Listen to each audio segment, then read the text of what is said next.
कल अपन ने पीएनपी के सारे सेक्शंस का क्या देखा था बच्चों, ओवरव्यू देखा था। अब अपन एक बार 1 बाय 1 देखते हैं। पहला सेक्शन है 28। ये कहता है ड्यूरिंग द ईयर अगर आप कोई बिजनेस करते हो तो इनकम कहाँ जाएगी बच्चों, बिजनेस और प्रोफेशन में। फिर कुछ इनकम ऐसी होती है जो मैंने यहाँ से लेके यहाँ तक बता रखी है, ये हमेशा कहाँ जाएगी बच्चों, बिजनेस एंड प्रोफेशन में। नंबर 1, अगर आप बिजनेस करते हो और आपको किसी भी प्रकार के एक्सपोर्ट इंसेंटिव मिलते हैं, कैश असिस्टेंट, ड्यूटी ड्रॉबैक, या आपने कोई इंपोर्ट लाइसेंस को सेल किया है तो वो पैसा मिलता है, तो ये इनकम बीएनपी के अंदर ही टैक्सेबल होगी। अगर आपको अपने बिजनेस के कारण किसी भी प्रकार का बेनिफिट मिलता है अपने क्लाइंट से, चाहे कैश में मिले या काइंड में मिले, बच्चों ये इनकम भी बिजनेस में जाएगी। तो देखो ये तो है कॉमन सेंस वाला प्रोविजन, और ये है स्पेसिफिक इनकम, ये हमेशा कहाँ जाएगी, बीएनपी में जाएगी। कीमैन इंश्योरेंस पॉलिसी क्या होता है, एक पर्सन दूसरे पर्सन की लाइफ पे एक पॉलिसी लेता है, उस पॉलिसी को क्या बोलते हैं बच्चों, keyman life insurance policy. Generally life insurance policy का जो मैच्योरिटी अमाउंट होता है बच्चों वो एग्जेम्प्ट होता है, बट इस पॉलिसी का जो मैच्योरिटी अमाउंट होता है वो टैक्सेबल होता है। अगर एम्प्लॉय को पैसा मिलता है तो सैलरी एड में टैक्सेबल होगा, एम्प्लॉयर को मिलेगा तो बीएनपी में टैक्सेबल होगा, और अदर देन एम्प्लॉय मिलेगा तो, और वो एम्प्लॉय भी नहीं है तो अदर सोर्स में टैक्सेबल होगा। इसी तरह से बच्चों अगर आपको किसी भी प्रकार का कोई कंपनसेशन मिलता है, मान लो आपके पास कोई एजेंसी है या कोई सामने वाला आपकी टर्म्स एंड कंडीशन में कोई मॉडिफिकेशन कर देता है, उस कारण से आपको किसी भी प्रकार का कोई कंपनसेशन मिलता है तो वो इनकम बीएनपी एड में टैक्सेबल होगी। एक पार्टनरशिप फर्म अपने पार्टनर्स को मैक्सिमम 12% पर एनम तक इंटरेस्ट दे सकती है, और एक सैलरी भी दे सकती है एक लिमिट तक, जिसकी सेक्शन 40B में लिमिट बता रखी है। अगर एक पार्टनरशिप फर्म अपने पार्टनर्स को क्या देती है, सैलरी और इंटरेस्ट, जितने तक का फर्म को वहाँ डिडक्शन मिला था वो पार्टनर्स की क्या मानी जाएगी, बीएनपी की इनकम मानी जाएगी। इसी तरह से बच्चों आपको अगर non competition fees, not sharing fees, अगर इसके बदले कोई पैसा मिलता है और आपने असेट्स ट्रांसफर नहीं की है, बट केवल आपने वादा किया है कि मैं ये जो कॉपीराइट है किसी से शेयर नहीं करूंगा, उसके बदले अगर आपको कोई पैसा देता है तो बीएनपी की इनकम होगी। अगर कोई एसेट आपने 35AD के अंदर कोई एसेट खरीदी है और उसको अगर आप मान लो आपने 10 लाख की एसेट खरीदी थी और आपने मान लो उसको 10 लाख में ही डिडक्शन ले लिया था, अब आप चाहे उसको 1 लाख में बेचो, 2 लाख में बेचो, 5 लाख में बेचो, 10 लाख में बेचो, 15 लाख में बेचो, entire sale concession of capital assets बच्चों वो बीएनपी की इनकम मानी जाएगी। एक्सप्लेनेशन बोलता है कि अगर आप दो बिजनेस करते हैं, एक नॉर्मल बिजनेस और एक स्पेकुलेशन बिजनेस, तो आपको दोनों की बुक्स ऑफ अकाउंट अलग अलग रखनी पड़ेगी। हालांकि इनकम निकालने का तरीका दोनों का सेम है, बट बुक्स ऑफ अकाउंट आपको अलग अलग रखनी पड़ेगी। क्यों? क्योंकि स्पेकुलेशन का लॉस जो होता है वो केवल स्पेकुलेशन की इनकम से क्या हो सकता है, सेट ऑफ हो सकता है, जनरल से सेट ऑफ नहीं हो सकता है। जनरल का हालांकि दोनों से हो जाता है, तो आपको किताबें अलग रखनी पड़ेगी। तो बच्चों सेक्शन 28 तो आपको केवल ये बता रहा है कि कौन कौन सी इनकम बीएनपी में जाएगी। इसमें से बच्चों इंटर लेवल पे कुछ ज़्यादा नहीं पूछता। मेन चीज़ आपके लिए एक तो पहला नंबर का पॉइंट है, एक आपके लिए 7 नंबर का पॉइंट इंपॉर्टेंट है, और एक 4 नंबर का पॉइंट इंपॉर्टेंट है अगर मैं इंटर लेवल की बात करूँ तो, ठीक है। उसके बाद how to compute BNP income. बच्चों सेक्शन 29 बताता है 2 मेथड होते हैं, डायरेक्ट और इनडायरेक्ट। डायरेक्ट मेथड में हम क्या करते हैं, पीएनएल के अंदर जो बीएनपी से रिलेटेड इनकम होती है उनको सेलेक्ट करते हैं, और जो बीएनपी से रिलेटेड एक्सपेंडिचर होते हैं वो माइनस करते हैं। इनडायरेक्ट मेथड में हम क्या करते हैं, अकाउंटिंग प्रॉफिट को बेस बनाते हैं, जो इनकम रॉन्गली क्रेडिट है पीएनएल में उसको लेस करते हैं, जो एक्सपेंडिचर रॉन्गली डेबिट है उसको ऐड करते हैं, कोई इनकम जो पीएनएल में आनी चाहिए थी बट नहीं है उसको ऐड करते हैं, कोई एक्सपेंडिचर जो पीएनएल में आना चाहिए बट नहीं है उसको लेस करते हैं। इसी तरह से अगर ओपनिंग स्टॉक अंडर वैल्यूड हो रखा है तो बच्चों ओपनिंग स्टॉक अंडर वैल्यूड होने से क्या हो रखा होगा बच्चों, हमारा प्रॉफिट बढ़ा हुआ होगा, तो हम उसको प्रॉफिट को क्या करेंगे, कम करेंगे। Opening stock over valued, opening stock over valued होने से क्या हो रहा होगा, दिमाग लगाओ बच्चों, हमारा अकाउंटिंग प्रॉफिट कम हो रखा होगा तो हम हमारे अकाउंटिंग प्रॉफिट को वापस बढ़ाएंगे इनकम टैक्स में। ऐसे ही क्लोजिंग स्टॉक अगर अंडर वैल्यूड है तो हमारा शायद प्रॉफिट कम हो रखा होगा तो हम इसको ऐड करेंगे। क्लोजिंग स्टॉक ओवर वैल्यूड है, इसका मतलब हमारा प्रॉफिट बढ़ा हुआ होगा तो बच्चों उसको क्या करेंगे, लेस करेंगे। इस प्रकार के हम क्या करते हैं, एडजस्टमेंट करते हैं। सेक्शन कौन सा, 29। अच्छा, तो बच्चों सेक्शन 28 तो इनकम का सेक्शन होता है, और सेक्शन 29 तुम्हारा क्या है बच्चों, how to compute BNP income. बताओ 99% केस में अपन को क्वेश्चन किससे सॉल्व करने हैं बच्चों, इनडायरेक्ट मेथड से ही क्वेश्चन को क्या करने हैं, सॉल्व करने हैं, है ना। ऑनलाइन यहां तक आपको कोई दिक्कत है 28 29 में, ऑनलाइन? No sir. अच्छा, अब हम बात करते हैं एक्सपेंडिचर की। बच्चों एक्सपेंडिचर के लिए हमने आपको बताया था कि एक्सपेंडिचर के लिए हम जो बात की थी कि हमारे एक तो होता है सेक्शन 32 क्या 36, और एक होता है सेक्शन 37। इसमें भी एक्सप्लेनेशन 1 आता है, एक्सप्लेनेशन 2 आता है, सेक्शन 37 2B आता है, और सेक्शन कौन सा आता है 38(2), ठीक है। और ये होते हैं, और इसके भी 3 कैटेगरी हमने बनाई थी। एक कैटेगरी हमने बनाई थी कौन सी, सेक्शन 30 और 31। एक कैटेगरी आपने कौन सी बनाई थी बच्चों, सेक्शन 30 और 31। एक कैटेगरी आपने बनाई थी 32। एक कैटेगरी बनाई थी 32 AD से लेके 35E। और एक कैटेगरी आपने बनाई थी कौन सी 36, ठीक है। अगर आपको जो आपका इंडिविजुअल असेसमेंट का क्वेश्चन आता है, अगर वो आपको सॉल्व करना है तो आप एक बार इसको छोड़ सकते हो, क्योंकि अगर इस पे क्वेश्चन आएगा तो प्रोविंस स्पेसिफिक क्वेश्चन आएगा। लेकिन अगर आपको एक मिक्स क्वेश्चन, आपको पता है एक मिक्स क्वेश्चन आपके आता है, अगर उसको सॉल्व करना है तो ये सेक्शंस, ये सेक्शन, ये सेक्शन, इनकी सबकी नॉलेज होनी चाहिए। वो अपन बात करते हैं। सबसे पहले बात करते हैं हम सेक्शन 37 की बात करते हैं। 37 जो हमारा जनरल प्रोविजन था। तो बच्चों सेक्शन 37 क्या बोलता है, जनरल प्रोविजन जो क्या बोलता है, कोई भी एक्सपेंडिचर जिसके लिए प्रोविजन नहीं बना हुआ, कोई भी एक्सपेंडिचर जिसके लिए प्रोविजन नहीं बना हुआ, वो कैपिटल नेचर का नहीं है, वो कैपिटल नेचर का नहीं है ना, उसके लिए कोई प्रोविजन नहीं है, रिजर्व नहीं है, कोई फंड नहीं है, मतलब ड्यूरिंग द ईयर वो इंकर्ड हो गया है, पर्सनल नेचर का नहीं है, और वो होलली किसके लिए किया गया है, बिजनेस के लिए किया गया खर्चा है। तो बताओ वो खर्चा आपको 100% क्या होगा बच्चों, अलाउड होगा। तो बताइए एक जनरल सेक्शन है, क्योंकि बीएनपी में हजारों खर्चे हो सकते हैं बच्चों, हजारों खर्चों के लिए सेक्शन बनाना पॉसिबल नहीं है। तो उन्होंने एक जनरल प्रोविजन बनाया कि कोई भी एक्सपेंडिचर जो पर्सनल नेचर का नहीं है, कैपिटल नेचर का नहीं है ना, इन सेक्शनों में कवर नहीं है, जिसके लिए एक स्पेशल प्रोविजन नहीं बना हुआ, ड्यूरिंग द ईयर वो इंकर्ड हो चुका है और होलली एंड एक्सक्लूसिवली बिजनेस के लिए किया गया खर्चा है, वो खर्चा आपको क्या हो जाएगा, अलाउड हो जाएगा। लेकिन बच्चों उसके अंदर एक एक्सप्लेनेशन ये आता है, अगर वो एक्सपेंडिचर ऑफेंस नेचर का है या लॉ द्वारा प्रोविडेड है, जैसे मान लो एक डॉक्टर को मेडिसिन बनाने वाली कंपनियां रिश्वत देती है कि आप हमारी मेडिसिन बेचोगे तो हम आपको यहाँ भेज देंगे, वहाँ भेज देंगे, तो बताओ वो जो मेडिसिन कंपनियों के जो खर्चे वो एक तरीके से रिश्वत ही तो हो गई बच्चे, वो अलाउड नहीं होगा। तो आप किसी को सीक्रेट कमीशन देते हो, हफ्ता वसूली देते हो, प्राइस देते हो, ये अलाउड नहीं होगा, ठीक है। इसी तरह से इसमें एक प्रॉब्लम आता है सोशल रेस्पॉन्सिबिलिटी। बच्चों इनकम टैक्स में बीएनपी हेड में डोनेशन अलाउड नहीं होते, ध्यान रखना, डोनेशन अलाउड नहीं होते। अगर डोनेशन या सीएसआर बात एक ही होती है, भले ही आपने वो सीएसआर कंपनी लॉ की रिक्वायरमेंट के कारण बना हुआ हो, बट वो आपको अलाउड नहीं होते हैं, ठीक है। अगर डोनेशन अलाउड होंगे भी तो एक्शन 80G, जहां पे आपको बताया कि डोनेशन 4 प्रकार के होते हैं, category A, category B, category C और डी।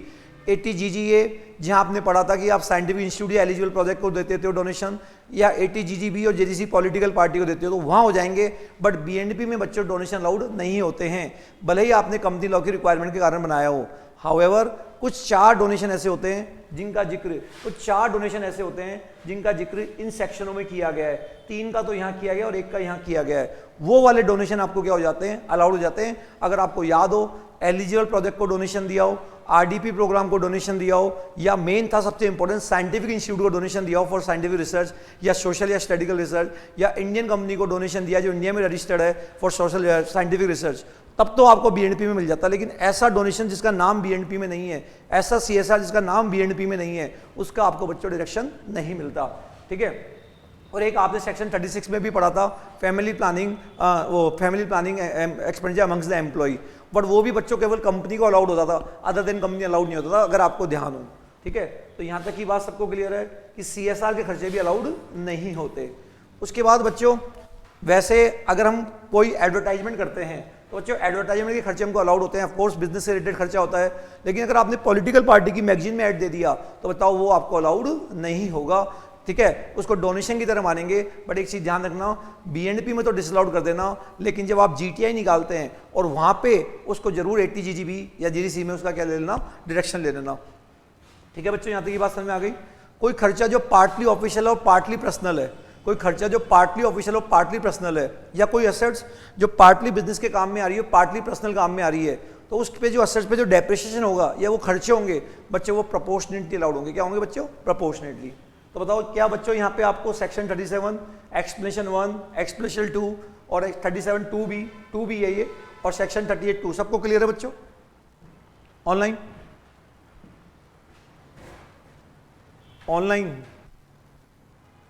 Yes sir. तो मेरा ये वाला पोर्शन कंप्लीट हुआ, ठीक है। उसके बाद अब आते हैं 30 और 31 पे। अब बच्चों ये प्रोविजन बेस्ड एक्सपेंडिचर होते हैं। इसके लिए बच्चों आपको ध्यान रखना, अगर आपके P&L आता है तो P&L में अगर 10 एक्सपेंडिचर आते हैं तो 10 में से बच्चों 7 या 8 एक्सपेंडिचर इस पर, और जो मैंने कल आपको 4 सबसेक्शन बताए थे उन पर ज़्यादा बेस होते हैं, बाकी तो ठीक है, नॉर्मल है। अब ये है provision based deduction, provision based. तो आइए बच्चों प्रोविजन बेस्ड डिडक्शन को पढ़ते हैं हम। सबसे पहला कौन सा है? 30, है ना। 30 के अंदर ये बोल रहा है कि जैसे मान लीजिए, जैसे आपके पास कोई बिल्डिंग है, या कोई प्लांट, मशीनरी और क्या है बच्चों, फर्नीचर है ना। ये सेक्शन है 30 और ये सेक्शन है कौन सा, 31। अगर ये यूज आ रही है बिजनेस में और ये यूज आ रही है क्या, पर्सनल, ये भी यूज आ रही है क्या, बिजनेस में, और ये क्या आ रही है, पर्सनल आ रही है। तो बच्चों जो हमारे कैपिटल नीचे खर्चे होते हैं, जो हमने खरीदा होगा, तो बच्चों पर्सनल तो कभी आपको अलाउड ही नहीं होते, ध्यान रखना। अगर हमारे रेवेन्यू नीचे के खर्चे हैं, रिपेयर, मेंटेनेंस, इंश्योरेंस, तो पर्सनल तो कभी आपको अलाउड होगा ही नहीं, ठीक है। लेकिन अगर बिजनेस के काम में आ रहा है तो ये 100% क्या हो जाएगा, अलाउड हो जाएगा। ये भी 100% क्या हो जाएगा, अलाउड हो जाएगा। और अगर कैपिटल खर्चा हुआ है तो बच्चों वो अलाउड नहीं होगा। उस पर सेक्शन 32 में आपको क्या मिलता है, डेप्रिसिएशन मिलता है। सेक्शन 32 में आपको क्या मिलता है बच्चों, डेप्रिसिएशन मिलता है। ये कौन सा सेक्शन बताता है बच्चों, सेक्शन 30 और 31, ठीक है बच्चों। अगर ये सेक्शन नहीं भी होता ना तो 37 भी आपको काम चल जाता। मतलब कॉमन सेंस से भी हम इस सेक्शन को पढ़ सकते थे कि बिजनेस के लिए अगर कोई एसेट यूज में आएगी, अगर वो कैपिटल नेचर की है तो उस पर डेप्रिसिएशन मिलेगा, अगर वो रेवेन्यू नेचर की है तो बच्चों आपको एक्सपेंडिचर क्या हो जाएगा, अलाउड हो जाएगा। तो बच्चों क्या आपको ये वाले प्रोविजंस और ये वाले प्रोविजंस क्लियर है बच्चों? बोलिए बोलिए। Yes sir. ठीक है, अब हम बात करते हैं, हमारी वापस शीट पे आते हैं। तो बच्चों मैंने आपको कौन कौन से सेक्शन बता दिए, सेक्शन 28 आपको बता दिया, सेक्शन 29 आपको बता दिया, फिर कौन सा सेक्शन 30 आपको बता दिया, सेक्शन 31 बता दिया। अब आता है बच्चों सेक्शन कौन सा, 36। तो हमको पहले ये वाला पोर्शन हम देख रहे हैं, कौन सा, सेक्शन 36, और फिर कौन से स्पेशल प्रोविजन है वो देख रहे हैं, और हाउ टू कंप्यूट क्या, डेप्रिसिएशन। सेक्शन 36 को अगर आप ध्यान से देखोगे तो बच्चों सेक्शन 36 में एक ये वाला क्लॉज है, एक ये वाला क्लॉज है। ये ऐसे कह रहा है कि अगर आप बिजनेस का स्टॉक का क्या करवाते हो, इंश्योरेंस करवाते हो, तो वो आपको अलाउड हो जाएगा। बच्चों अगर ये नहीं भी होता ना तो भी आपको पता है कि अलाउड हो जाता, ठीक है। अब लेकिन ध्यान रखना बच्चों, अगर आपने एक पार्टनरशिप फर्म है और वो अपने पार्टनर्स की लाइफ का क्या करवा रही है, इंश्योरेंस करवा रही है, अदर देन की मैन इंश्योरेंस पॉलिसी, तो बच्चों ध्यान रखना वो अलाउड नहीं होगा। लेकिन अगर की मैन इंश्योरेंस पॉलिसी का प्रीमियम है तो वो आपको अलाउड हो जाएगा। अच्छा बच्चों ये वाला क्लॉज बेकार का है, लेकिन फिर भी क्या बोल रहा है, एक फेडरल मिल्क कोऑपरेटिव सोसाइटी होती है ना, प्राइमरी मिल्क कोऑपरेटिव सोसाइटी के जो मेंबर्स होते हैं, उनके जो मेंबर्स, देखो एक होती है फेडरल मिल्क कोऑपरेटिव सोसाइटी, है ना, एक होती है प्राइमरी मिल्क कोऑपरेटिव सोसाइटी, और ये उनके क्या है ना, इनके क्या होते हैं, मेंबर्स, और मेंबर के क्या होते हैं, एनिमल्स होते हैं। बच्चों भला अगर ये इसके एनिमल्स का इंश्योरेंस प्रीमियम पे कर दे तो भला दूसरे का प्रीमियम पे करने से हमको क्यों अलाउड होगा। लेकिन लॉ में स्पेसिफिक प्रोविजन बना हुआ है कि अगर federal milk cooperative society, primary milk cooperative society के जो मेंबर्स होते हैं उनके अगर एनिमल्स का क्या पे कर दे, इंश्योरेंस पे कर दे, तो बताओ इसको खर्चा क्या हो जाएगा, अलाउड हो जाएगा। कंडीशन ये है कि ये इसको मिल्क सप्लाई करते हैं, कंडीशन ये है कि मिल्क सप्लाई करते हैं। बच्चों ये किसी पर्टिकुलर इंडस्ट्री के बेस पे है, इसलिए कोई खास नहीं है ये, है ना। तीसरा आता है बच्चों, तीसरा आता है आपका इंश्योरेंस। ये आपके लिए इंपॉर्टेंट पॉइंट है, एम्प्लॉय हेल्थ इंश्योरेंस प्रीमियम। एक कंपनी अपने एम्प्लॉय पे कोई भी खर्चा करती है, चाहे खाने पे, पीने पे, स्टाफ वेलफेयर एक्सपेंसेस, वो सारे खर्चे क्या होते हैं, अलाउड होते हैं। हाउएवर अगर कंपनी अपने एम्प्लॉय का हेल्थ इंश्योरेंस प्रीमियम पे करती है तो सेक्शन 36 बोलता है कि वो कैश में नहीं होना चाहिए। बच्चों यहाँ पे 10,000 का चक्कर नहीं है, यहाँ 1 रुपया कैश में नहीं होना चाहिए। अगर कैश में कर दिया तो बच्चों ये अलाउड नहीं होगा। प्लस आपने पॉलिसी या तो जनरल इंश्योरेंस कंपनी से ली हो या IRD के द्वारा अप्रूव्ड इंश्योरेंस कंपनी से आपने पॉलिसी ली हो, ठीक है। तो 3 तो बच्चों आपके स्टॉक इंश्योरेंस के थे, पहला, दूसरा और तीसरा। अब ये वाला आपको ध्यान रखना है, अगर P&L में लिखा आ जाए employee health insurance premium paid in cash, तो बच्चों वो आपको डिसअलाउड करना पड़ेगा। अगर साइलेंट मोड में लिखा हुआ है तो हम ये मानेंगे कि चेक से ही पेमेंट हुआ होगा। इसके अलावा बच्चों तुम्हारे आते हैं 3, एक आता है बोनस कमीशन, एक आता है कौन सा, इंटरेस्ट। बच्चों बोनस और कमीशन अगर एम्प्लॉय को पे किया जाता है तो बच्चों अगर सेक्शन 36 नहीं होता तो 37 के हिसाब से ये खर्चा क्या हो जाना चाहिए, कॉमन सेंस के हिसाब से क्या हो जाना चाहिए, अलाउड हो जाना चाहिए। बट क्योंकि इसको सेक्शन 36 में डाला हुआ है तो 2 कंडीशन यहाँ पे बता रखी है। नंबर 1, एक तो वो डिविडेंड और प्रॉफिट के रूप में नहीं होना चाहिए। मैंने आपके पीछे इसके लॉजिक बताया था कि ऐसा क्या लॉजिक है कि ये लाइन लिखी हुई है, और प्लस आप इसका पेमेंट रिटर्न भरने की ड्यू डेट तक हो जाना चाहिए। जैसे मान लीजिए अगर 20-21 का ये खर्चा है और रिटर्न भरने की ड्यू डेट 31 जुलाई 21 है, तो ये खर्चा तभी अलाउड होगा जब कंपनी ने इसको यहां तक पे कर दिया हो। अगर यहां पे नहीं किया तो 2021 में ये एक्सपेंडिचर डिसअलाउड हो जाएगा, लेकिन फिर उस ईयर अलाउड होगा जिस ईयर आपने क्या किया, पेमेंट। बेसिकली इस पे सेक्शन कौन सा लग रहा है, 43B लग रहा है। यहां तक की बात क्लियर है बच्चों, ऑनलाइन? Yes sir. अच्छा बच्चों, कई बार बोनस एक्ट के अंदर एक लिमिट दी होती है कि आपको मिनिमम इतना बोनस देना है, मैक्सिमम का भी एक होता है कमती लॉ में, बट इनकम टैक्स में ऐसा कुछ नहीं है। अगर आपने बोनस एक्ट में जो लिमिट बता रखी है अगर उससे ज़्यादा का क्या दे दिया, बोनस दे दिया, तो भी इनकम टैक्स में एक्सपेंडिचर क्या हो जाएगा, अलाउड हो जाएगा, वहाँ कोई प्रॉब्लम नहीं है। ठीक है, इसके बाद आता है इंटरेस्ट ऑन बोरोड कैपिटल। देखिए बच्चों इसके अंदर क्या क्या बातें आएगी। इंटरेस्ट ऑन बोरोड कैपिटल में क्या है, लोन taken for business, है ना, और ये क्या लिखा हुआ है, लोन टेकन फॉर क्या, असेट्स यूज इन क्या, बिजनेस। तो एक तो आपने असेट्स के लिए लोन लिया और एक आपने जो वर्किंग कैपिटल की रिक्वायरमेंट होती है, वर्किंग कैपिटल की जो रिक्वायरमेंट होती है उसके लिए लोन लिया है।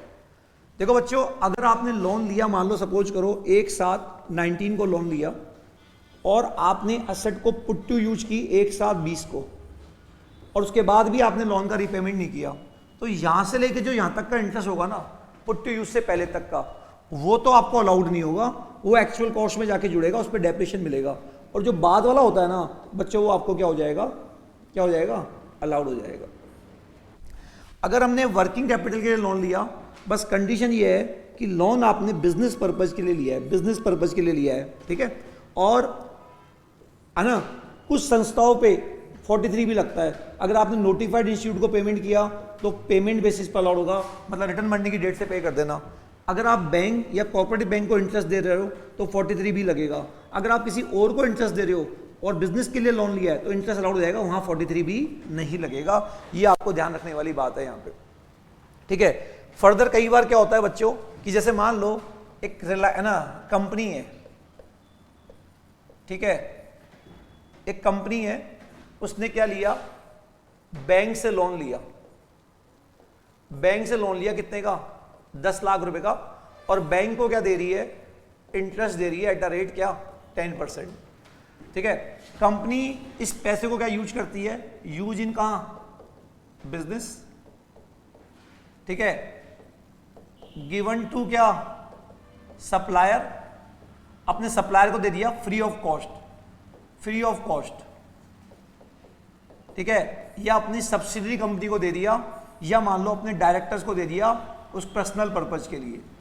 तो इधर तो कंपनी क्या दे रही है बच्चों, इंटरेस्ट दे रही है, और इधर क्या दे रही है, बिजनेस में यूज कर रही है, या अपने सप्लायर को फ्री ऑफ कॉस्ट दे दिया, सब्सिडरी कंपनी को फ्री ऑफ कॉस्ट दे दिया, या डायरेक्टर को फ्री ऑफ कॉस्ट दे दिया। तो नाउ क्वेश्चन उठता है कि ये जो कंपनी ने बैंक को 1 लाख रुपए का इंटरेस्ट पे किया है वो अलाउड होगा या नहीं होगा। तो देखो बच्चों इस केस में अलाउड हो जाएगा, इस केस में अलाउड हो जाएगा, इस केस में अलाउड हो जाएगा, बट इस केस में अलाउड नहीं होगा। ऐसा कोई नियम नहीं है कि आप अगर बैंक से लोन ले रहे हो तो आगे भी आप किसी को इंटरेस्ट पे ही दो, ऐसा नहीं है। आपको देखना है कि अगर आप सामने वाले को एडवांस दे रहे हो as a free of cost, क्योंकि बिजनेस की नेसेसिटी थी, कॉमर्शियल नेसेसिटी थी, तो बताओ वो इंटरेस्ट आपको क्या हो जाएगा, अलाउड हो जाएगा। बट यहाँ डायरेक्टर्स को दे रहे हो, यहाँ कोई कॉमर्शियल नेसेसिटी नहीं है बच्चों, ये आपको अलाउड नहीं होगा। ये बात हमने बच्चों कहाँ पढ़ी थी, सेक्शन का इस वाले प्रोविजन में हमने पढ़ा था यहाँ पे।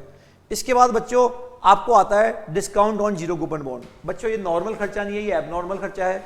जैसे मान लीजिए कंपनी ने एक साथ 19 को 75,000 के जीरो कूपन बॉन्ड इशू किए जो 30 जून 22 को क्या होंगे बच्चों, मैच्योर होंगे, है ना। कितने रुपए पे? 1 लाख रुपए पे मैच्योर होंगे। नाउ क्वेश्चन उठता है कि ये जो कंपनी का 25,000 का एक्सपेंडिचर हो रहा है वो किस साल अलाउड होगा? 1920 में अलाउड होगा, 2021 में अलाउड होगा, 21 22 में अलाउड होगा, या 22 23 में अलाउड हो जाएगा। ठीक है, एक ट्रीटमेंट हो सकता है कि 1920 में पूरा 25,000 माइनस कर दो जिस साल इशू किया, एक हो सकता है जिस साल मैच्योर हुआ उस साल कर दो। बट बच्चों क्योंकि ये स्पेसिफिक प्रोविजंस है, ये क्या कहता है, ऐसे नहीं होगा। ये कहता है कि कंपनी ने कितने का डिस्काउंट दिया, बोला 25,000 रुपए का डिस्काउंट दिया। ठीक है, कितने महीने के लिए बॉन्ड इशू हुए थे? ये हुए थे बच्चों 36 मंथ के लिए बॉन्ड इशू हुए थे। तो एक महीने की जो लागत आई 694 1 मंथ की कॉस्ट आई।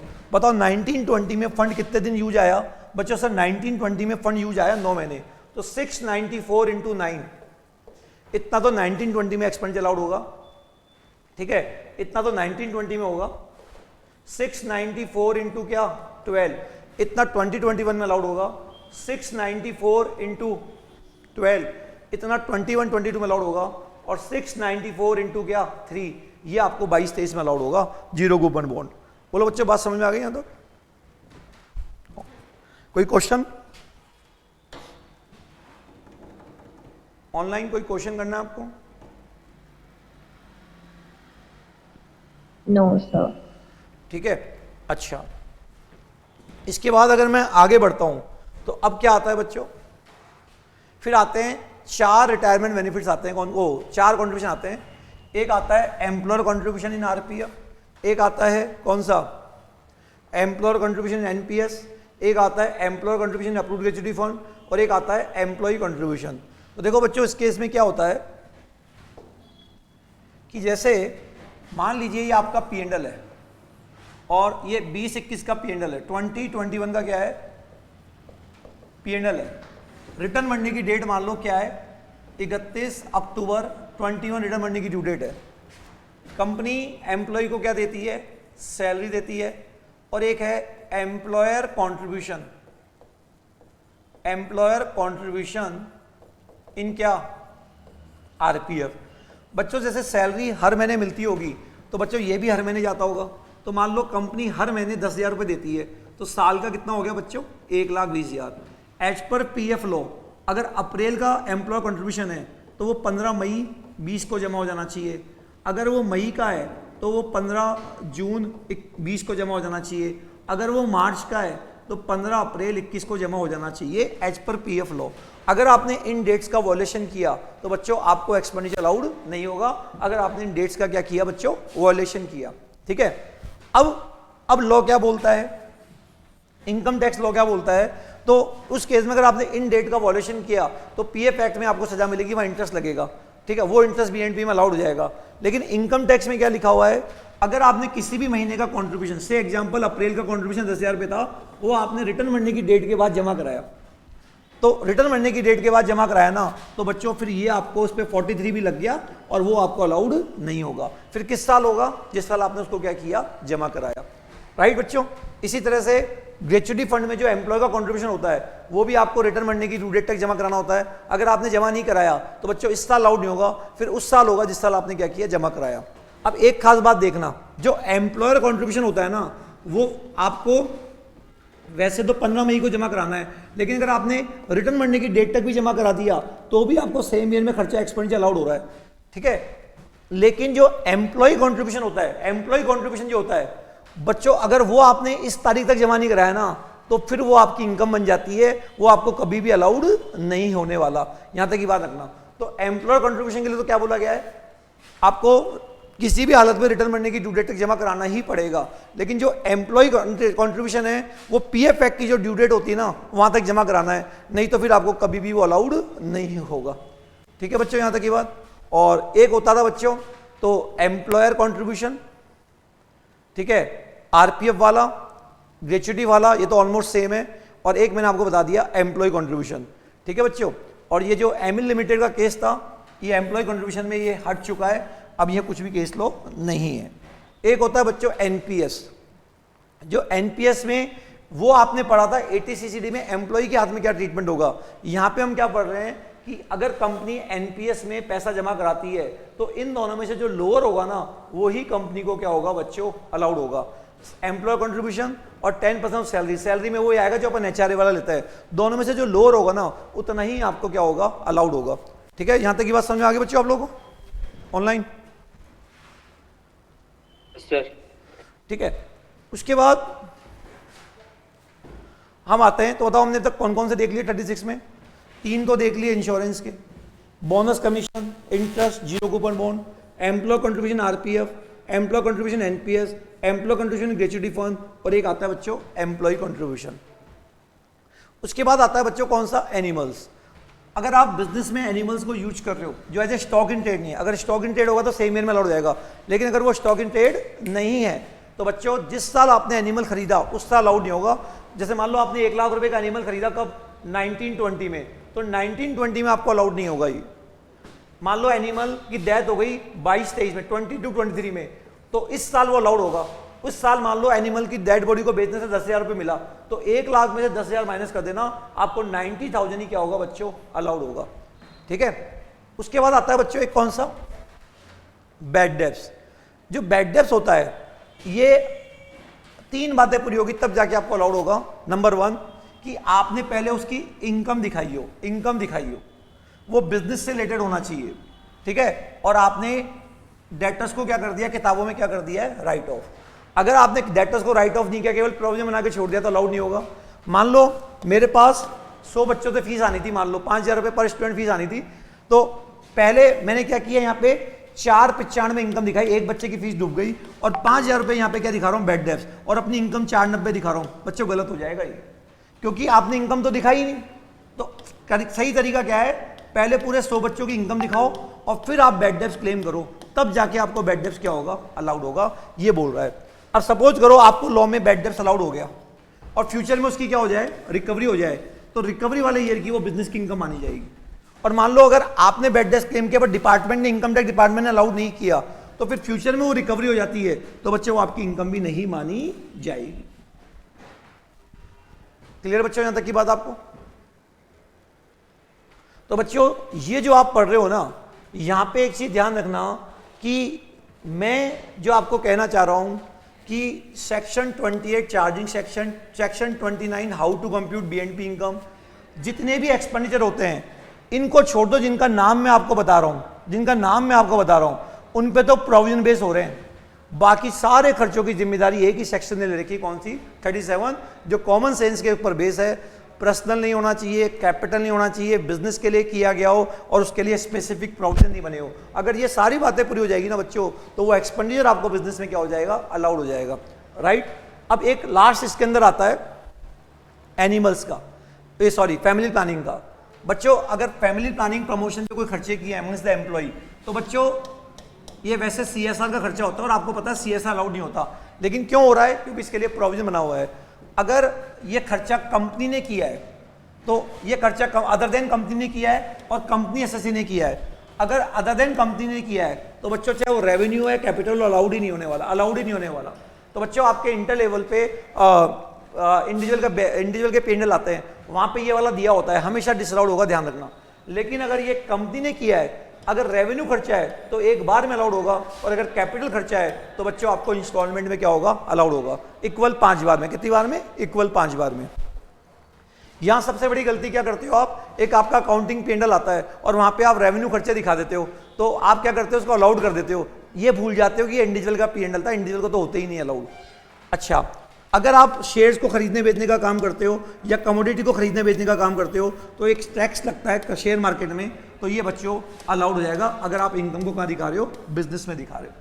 तो बच्चों मैंने आपको आज कौन से सेक्शन बताए, मैंने आपको ये पोर्शन बताया और मैंने आपको ये पोर्शन बताया और मैंने आपको ये पोर्शन बताया। ठीक है, यहां तक की बात सबको क्लियर है ऑनलाइन? हाँ सर। ठीक है, अब जब ये होने के बाद फिर अपने पहले आपने ये पढ़ लिया, ये पढ़ लिया, ये पढ़ लिया, अब आपको वो 4 सेक्शन पढ़ाएंगे हम जो है, उसके बाद आप बीएनपी के क्वेश्चन कर सकते हो, डेप्रिसिएशन को हम बिल्कुल अलग तरीके से पढ़ेंगे और इस वाले पोर्शन को बिल्कुल अलग तरीके से पढ़ेंगे, ये दोनों हैं। बट ये 4 सेक्शन अपन पढ़े और आप एक बार रीड करके रखना इन 4 सेक्शनों को। कौन कौन से? 40 स्मॉल ए, 40A2 और कौन सा 40A3 और एक कौन सा 43B। लेकिन बच्चों इसको पढ़ाने से पहले मुझे टीडीएस बताना जरूरी हो गया, इसको पढ़ाने से पहले मुझे टीडीएस पढ़ाना जरूरी हो गया। तो आज या कल पहले मैं एक अलग से टीडीएस की क्लास और लूंगा जहां आपको टीडीएस के प्रॉब्लम्स पूरे बताऊंगा। तो आप लोग एक बार टीडीएस का रिवीजन करके रखना, क्योंकि ये तभी काम आएगा जब आपको टीडीएस चैप्टर की क्या होती है नॉलेज होती है। समझ गए बच्चों? Clear online? Yes, sir. Yes, तो sir. आज आपका होमवर्क क्या हो गया? 28, 29 पढ़ो, 30, 31 पढ़ो, 36 पढ़ो और ये वाला पढ़ो।